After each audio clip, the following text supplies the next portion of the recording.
All right, welcome. I'm Mrs. Bezemek. I'm introducing you to our class that is called Applications of Composition. It's a junior level writing course. It's a single semester. The other semester, our student will take the literature elective. So writing this semester and then literature heavy the other semester. I first want to start by saying welcome to remote learning. This is interesting for all of us, to say the least. I do want you to know, even though we're not meeting face to face right now, you can reach out to me at that email listed right there at any time, and I'm more than happy to get back with you within 24 hours on the weekdays. So let's learn about the class. First of all, I guess a little bit about me. I went to Alma College for my undergrad. I graduated in 2006 and started teaching right away. So I've been teaching for 15 years, or this is my 15th year. This is my 13th year at Adams. My husband and I have two kids of our own, third grader and first grader. They're at home learning, doing that remote learning gig. So I feel you on that. It's not easy. I got my master's from OU in English in 2011.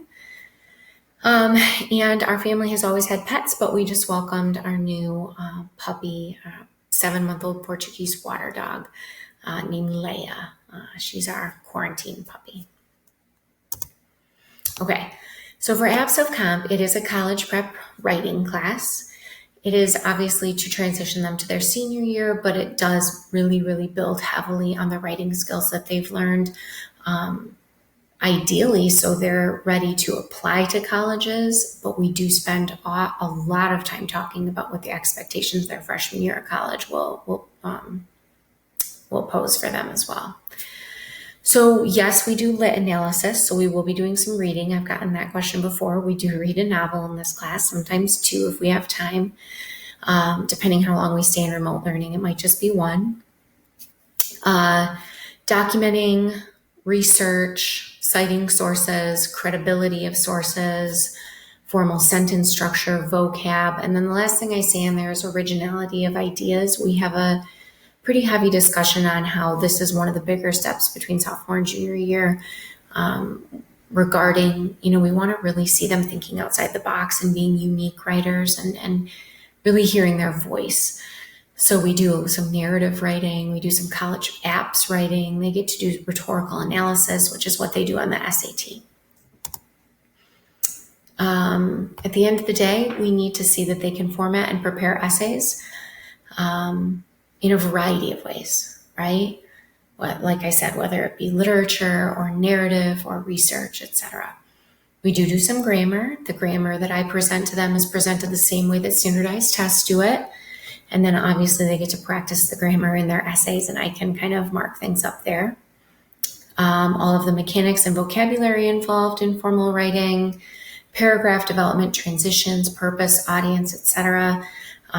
Every single essay is different in its own way, whether it be the format or the audience or the tone, and we go through that every time.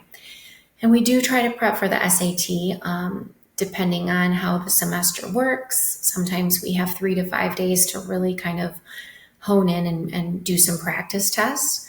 But regardless, most of the writing and the grammar that we do is formatted in a very similar way, particularly, like I said, the rhetorical analysis unit.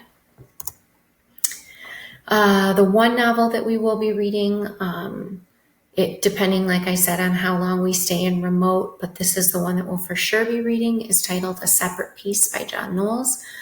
We'll be providing it, but if your student wants a copy to take notes in, that's fine as well. Expectations when it comes to like late grades and things like that. I'm not going to draw a line in the sand. I'm not writing anything in stone. But I always tell them it's better to ask, right? Most small assignments can be accepted for a late grade. It's always better to ask. We do use Turnitin.com that checks for plagiarism, so most of their formal writing will be submitted to Turnitin.com. We did our first impromptu the other day, and all the kids submitted to there, and it was really easy. I can also give voice feedback on there, which I have to double check that we still are paying for that, but it's a really cool way to have the kids hear my voice. Take-home essays are typed. If it's an impromptu, sometimes we will write them out by hand, but that's super rare. The last thing I say on there is flexible. Extenuating circumstances are always at play. I understand that, but it just has to be communicated if we fear that an essay might be late. Typically, there are other things at play, and I try not to draw that line in the sand. But at the same time, when we're writing essays, usually kids know the due date pretty far in advance. So we do look at this idea of when it's late, they're going to start losing points pretty dramatically. Now, this also could be flexible with remote learning. We're not really sure. It depends on if we even have exams or what they'll look like, or if they suggest to us, changing percentages. But if this were a regular semester, we'd go 40, 40, 20. I always remind kids that participation is key, especially in a writing class. They're going to be helping each other, doing peer editing, talking through things, giving me their ideas, communicating me their ideas so I can help them.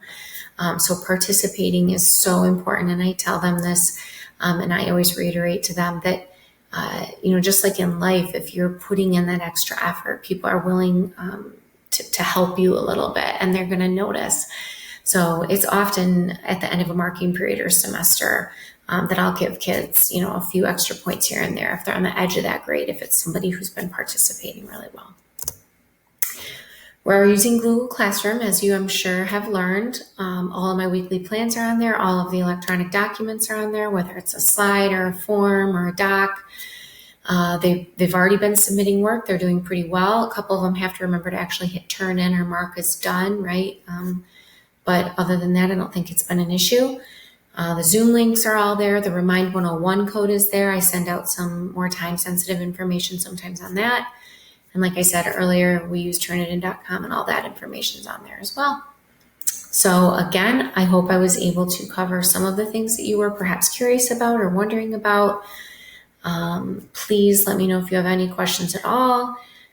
The nice thing about this remote schedule, I suppose, is that there is a lot of time on Wednesdays and before or after. So if any of the students need that extra time getting some practice with writing with me, I'm more than happy to do that. So please, again, feel free to reach out via email if you have any questions or concerns. Thanks.